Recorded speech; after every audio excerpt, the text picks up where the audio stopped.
liberty.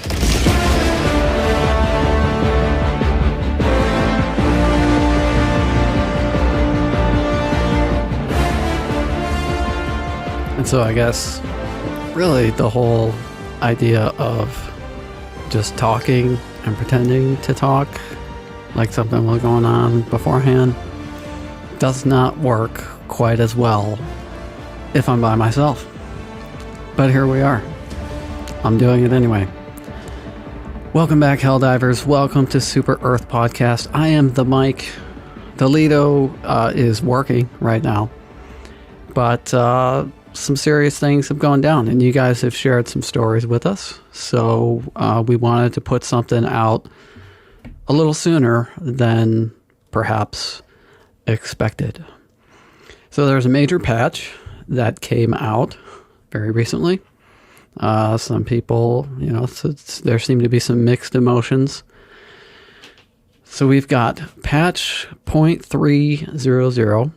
Overview for this patch: we have made improvements and changes to the following areas. Balance changes to weapons, stratagems, and enemies. Changed the spread democracy mission. Balancing general. Armors with armor rating above 100 now also reduce damage on headshots. Victory poses will now only play for the extracted, in parentheses, no stolen valor on my ship. Burning damage reduced by 15%. I'm not sure how I feel about that. I saw some people were happy about it, but like if you're using the breaker incendiary, that's kind of a nerf. Primary, secondary, and support weapons. CB9 exploding crossbow. Now I haven't used this one yet, but slightly smaller explosion, increased stagger, decreased number of maximum magazines from 12 to 8. That's pretty significant. Increased number of magazines received from resupply to from 6 to 8. Slight reduction in ergonomics. Muzzle velocity increased. So I haven't used this yet, so I don't know how much of an effect this is going to have, but we shall see. The Quasar Cannon. Increased recharge time by 5 seconds. I'm not a big fan of this just on the face of it. The Quasar Cannon is very versatile, but it's not like everybody's using it all the time. There are still really good other options, so I'm not sure what the need was. 5 seconds is kind of a lot, if you ask me. But I haven't tried the Quasar Cannon since this update. I have tried the BR-14 Adjudicator. I don't know. It didn't seem that great still. But full auto is now the default fire mode. Reduced recoil. Increased maximum mags from 6 to 8. Increased number of magazines received from resupply from 6 to 8. And it's now an assault rifle. Which is funny because there was a post that said just don't call it an assault rifle. That was an article that I referenced in one of the episodes. The laser cannon, slightly increased damage, so that's kind of interesting. Might have to try this out. Slightly reduced damage versus large volume bodies. The Punisher Plasma, decreased maximum mags from 12 to 8. Increased amount of magazines received from resupply. So they did this with a few weapons, it seems like, to kind of give you less total but more resupply. So you kind of get more ammo over time, but not necessarily more ammo in your immediate capacity. So that's an interesting change. We'll have to see how that plays out. Increased projectile speed, but we'll still keep a similar range. Decreased damage fall off on the explosion. Now placed in the energy weapons category. The ARC 12 Blitzer, I saw somebody responded to one of our questions that a buff to the Blitzer was something they're looking for, and it looks like they increased shots per minute from 30 to 45. Now placed in the energy weapons category. So there's a little bit of a tweak on the Blitzer. The Eruptor, decreased number of magazines from 12 to 6. That's, wow, okay. Explosion damage drops off slightly faster. So, I mean, that's a nerf.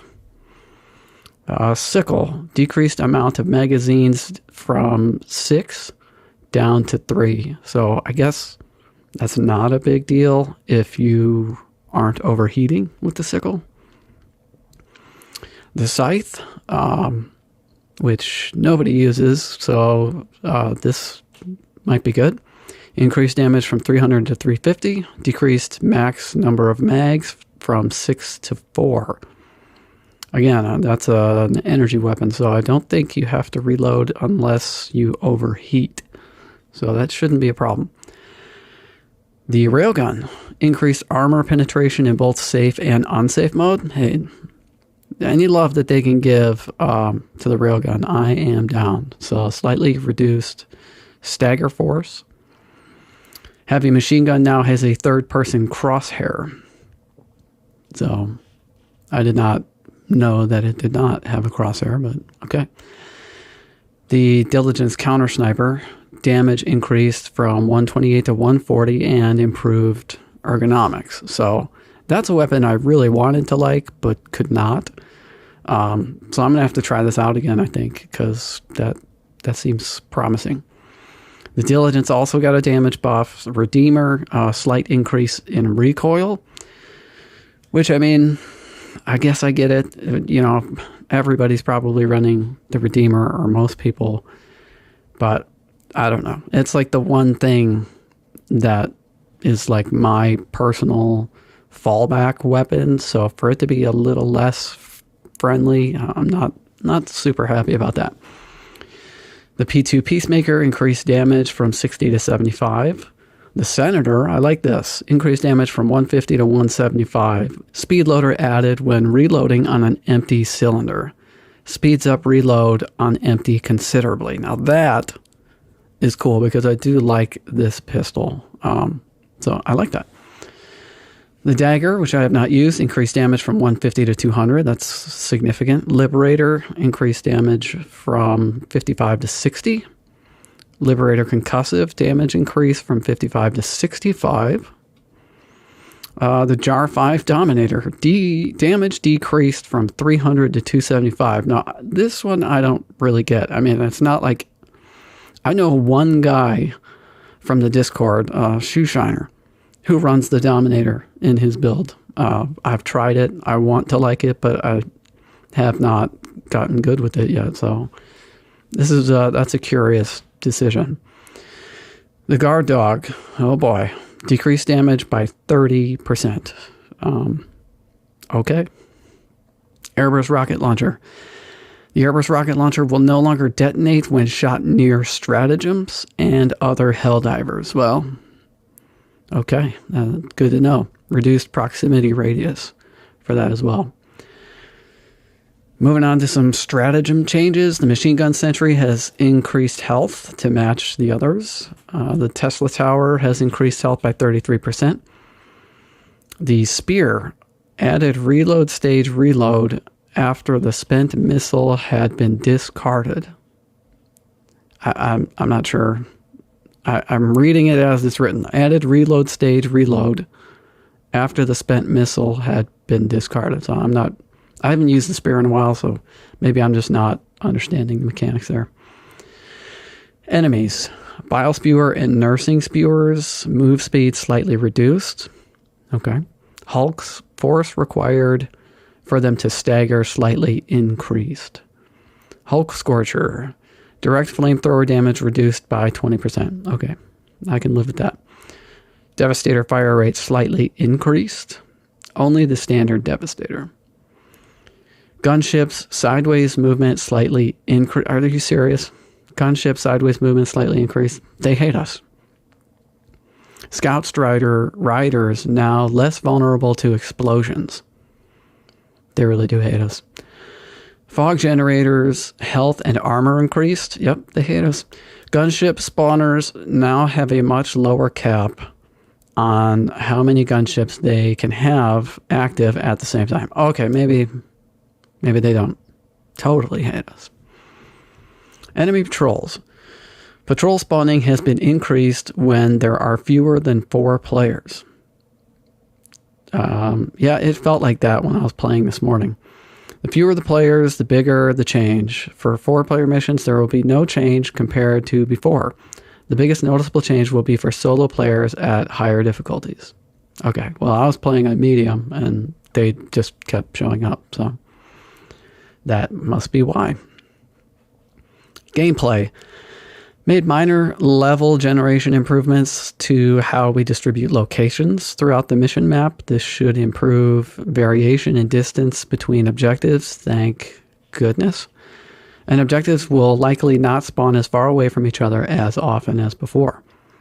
Good. So not so much just running and running and running and running. Added setting the options menu gameplay section to disable automatic climbing and vaulting while sprinting. So there you go.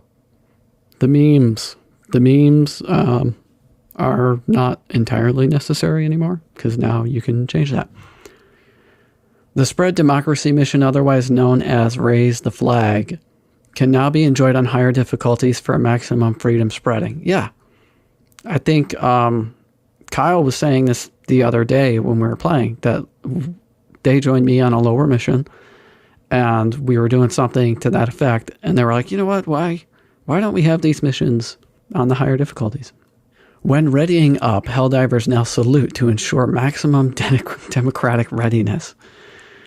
Added ambience to the tremor planetary hazard to underline the severity so Helldivers can react accordingly. Shots that ricochet from heavily armored enemies will now properly hit the Helldiver who fired them. Trigger discipline, highly recommended. Okay, so then there's a ton of fixes and stuff like that. So we're going to post a question on this. Let us know how you're feeling about these changes.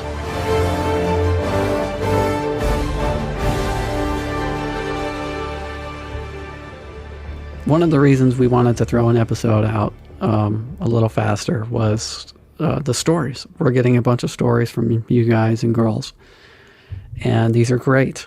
So in an effort to kind of keep up with them a little bit, I'm going to read one or two now.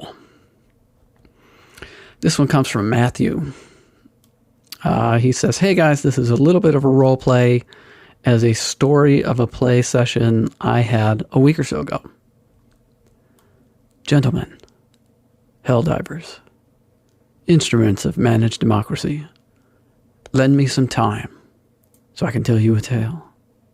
It's ironic that just as the scars begin to fade and the demons of the first galactic war began to fade, Super Earth made new enemies and had grown tired of allowing Terminids to just live their lives doing whatever it is they really do. With rumblings of the Illuminate return and talk of a new automaton foe causing problems at the edge of our corner of this twisted universe, it was instinct to re-enlist. Luckily for me, I was a good soldier over multiple stages of the First War, and command gave me my own relative autonomy in terms of leaving the front on which I fight. It's in my record that I never truly agreed with the abuse we've caused the Terminid population in the name of E710, so I made the automaton front my home in war, specifically Malevelon Creek, in a series of struggles from which I often saw no escape. This old soldier wept with pride as those vicious clankers were driven back, putting an end to easily the most turbulent bed of conflict thus far in this war. But even being stationed on the creek saw different orders, bringing the SES Fist of Audacity to the Terminid front from time to time. One such time was a personal order for the completion of missions that brought me into the orbit of Hellmire, a blast furnace of a landscape, with absolutely zero tourist desirability and flame tornadoes slowly moving across its sandy flatlands and jagged rock of a horizon. A most dreadful and dread-filled atmosphere where merely existence beneath its burnt orange skies seems asphyxiating. This mission called for neutralization of Terminid nests and eggs as I hell-potted planetside.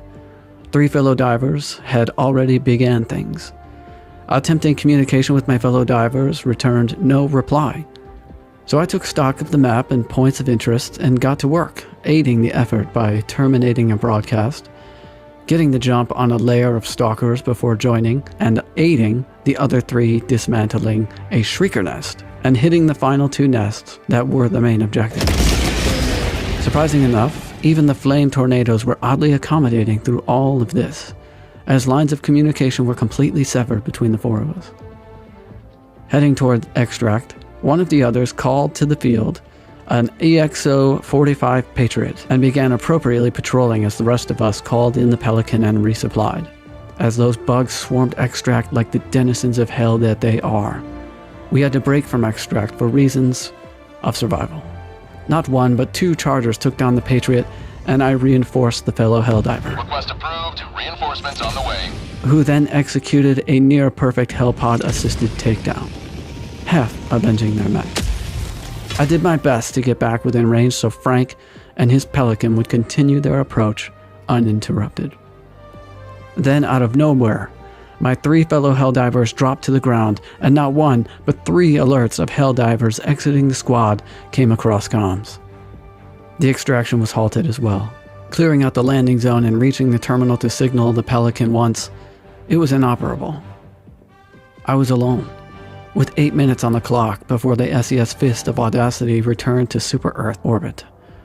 So, I made use of what stratagems I chose to bring, calling another autocannon down, Deploying support weapon. since I'd likely need the extra firepower. I also called down resupplies as well, and began to run around Hellmire. I was able to stay out of sight, pick up extra samples, and keep composure as the clock hit 0. Only there was no Pelican inbound, and the Fist of Audacity left Hellmire's orbit. I was behind enemy lines, alone. Only the supplies I had left and my wits to guide me. I don't know how long I was on Hellmire as the environment stayed in its same aptly named inhospitable state.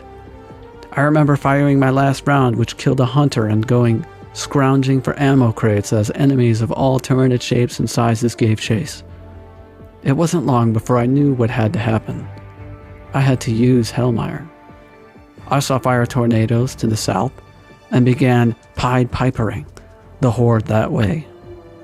The hunters immediately following must have figured out my plan because they tried their best to take this old war vet down.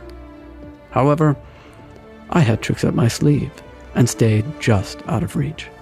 Running around a cluster of, I can't remember if it was 3 or 4 tornadoes, but on the other side, I took a moment to turn and marvel at my work as the sea of warriors, scavengers, and hunters met the fiery embrace of their home. Managed democracy had done just that in this situation. It managed. As a hint of a smile hit my face, I saw it. The incarnation of my own hubris in the form of a flaming charger emerging through the tornadoes and at full stride with 0 obstacles between it and I. My attempt to dive out of its way was too late and managed to see myself expelled from this mortal coil, not by the impact of the charger or the impact of my body being reintroduced to the sands of Hellmire, but by burning damage as I flew through the air. I woke up sometime later back on the Fist of Audacity demanding court-martials, accountability, but Super Earth officials referred me to the Ministry of Truth, which stated that my story had to be false because the system glitched and there were no records of me not returning to my Super Destroyer. Weird how glitches still work in the headcanon, eh? Thank you both for the show and this community. It's one of the best things to happen to me online in quite a bit. Thank you for your service. No, thank you for your service, and thank you for sending in this story, the image of a charger appearing on flames out of the smoke. That's pretty great. And then running into you, hitting you, sending you flying into the air, and you dying mid-air. That's pretty funny. So thank you for that.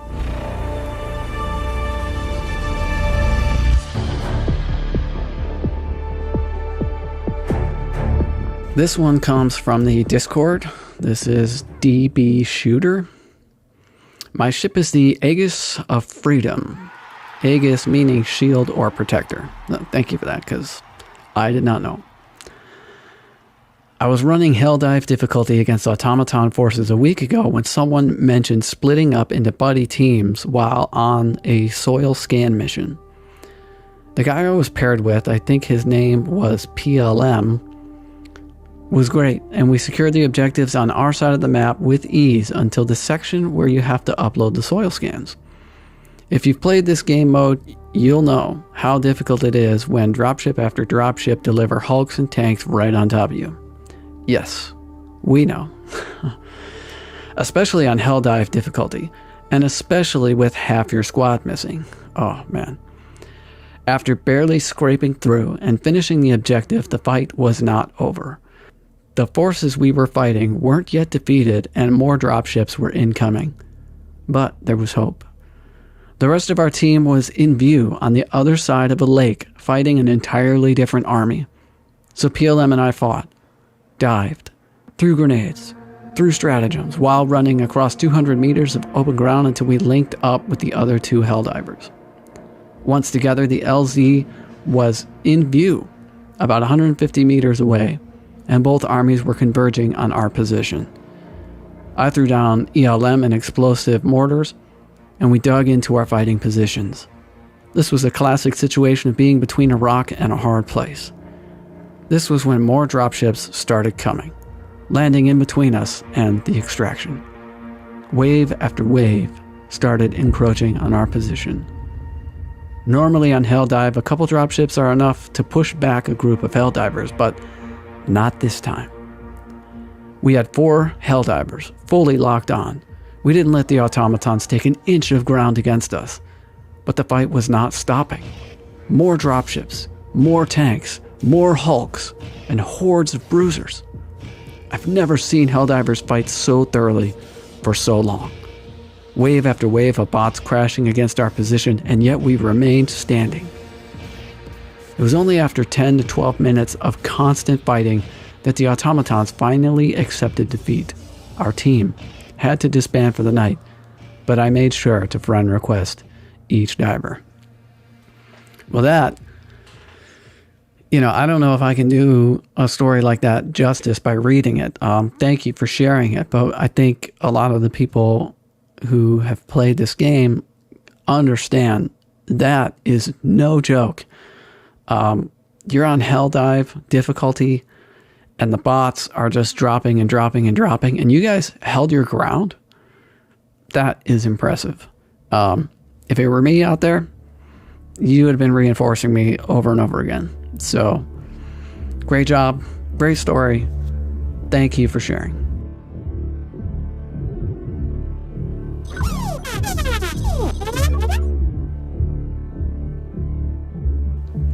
All right, we're going to do one more story. And then maybe I will go over some answers or something. We'll figure something out here. My name is Endar. This also comes from the Discord. Ship name SES Leviathan of War. I was doing an upload data via local relay mission in level 8 on Koi Pesa 4 with some randoms that joined the previous mission of destroying bunkers. So when we were at the beginning of the mission, we were taking off some tanks and big automatons. But then me and one of the randoms died. However, when one of the other 2 that were still alive tried to reinforce us, the reinforcement didn't work. So he tried another 5 times and nothing. Apparently the match game was bugged and the reinforcements weren't working. In parentheses, Joel acts against democracy, ? Yeah, that's kind of his role, I guess. So after a couple of minutes, the guy named Ghost died too. The reinforcements didn't work. The last random was alone. His name, Growling Loki 711. To proceed with the story, we are going to call him just Loki. Loki died about 8 minutes after being alone. So most of us thought that when he would die, everyone would reinforce, but we were wrong. Just Loki was reinforced. As he falls from the hell pod, he tells to himself he has to do this by himself and for the team. So he does. Every one of us support him along the mission. This one man of a squad starts doing the tasks and the main objective, taking just the battles that are needed to take. He was at half of the mission, activating the power generator. But then 3 cargo ships arrive at his place to drop off a heavy automaton army with 2 tanks to get rid of our dear Helldiver. But this This was nothing to Loki. The one-man army took down all of them, alone. After that, he took both of the data packages with him, doing the drop and take tactic. Sadly, in his way, a cannon sentry that was in a nearby automaton outpost shot him and killed him. Loki was reinforced and continued with his way with the data packs. Along the way, he even collected samples, 10 rare samples and 5 super samples. He uploaded the data and adjusted the radar antenna. The objective was done, so now he could just go to initiate extraction. However, 3 more dropships arrived and deployed another heavy automaton army. But this time it wasn't tanks. This time they were factory striders. He obliterated them. But right after that, he was killed by a strider. He returned and killed every automaton that was getting near to him. And finally the Pelican arrived and he got in. Successfully ending the mission, he ended it with 17 reinforcements left. Wow, 17 reinforcements. That's intense. This guy showed a lot of resolve in this situation. Again, if that had been me, you guys would not have made it out. So, Loki, if you're out there, if you can hear this, great job. Way to stand in there. Way to carry your fellow Helldivers to victory. Way to spread democracy. And thank you for being a true Helldiver.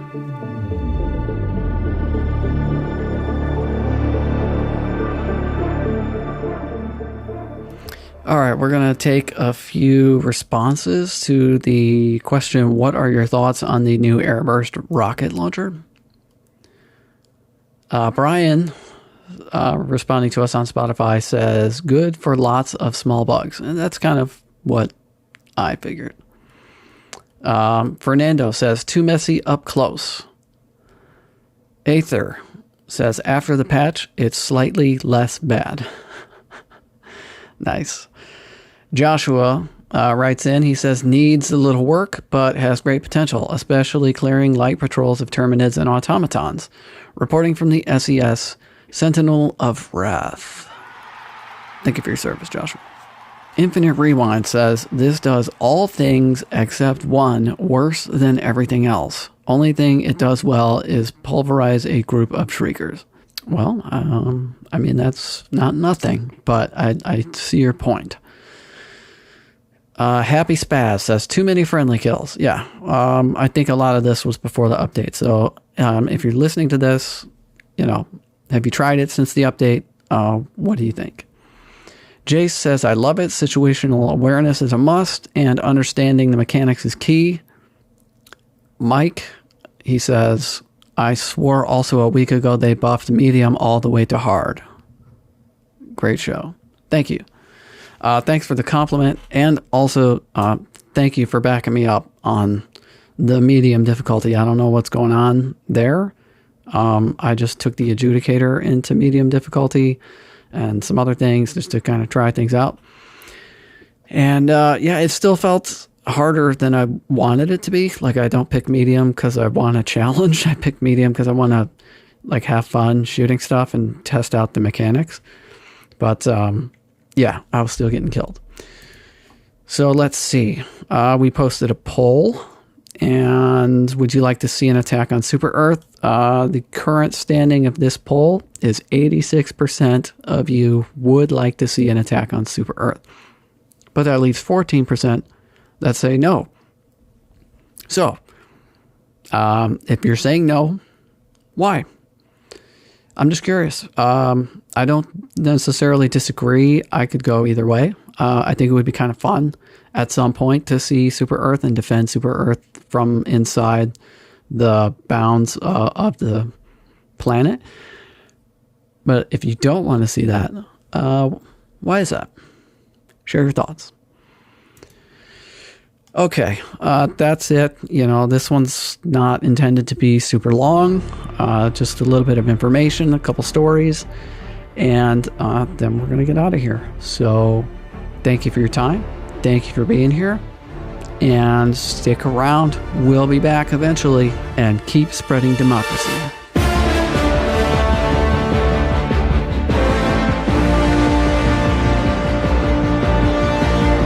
All Super Earth podcast content is based on the game Helldivers 2, created by Arrowhead Game Studios and published by Sony Interactive Entertainment.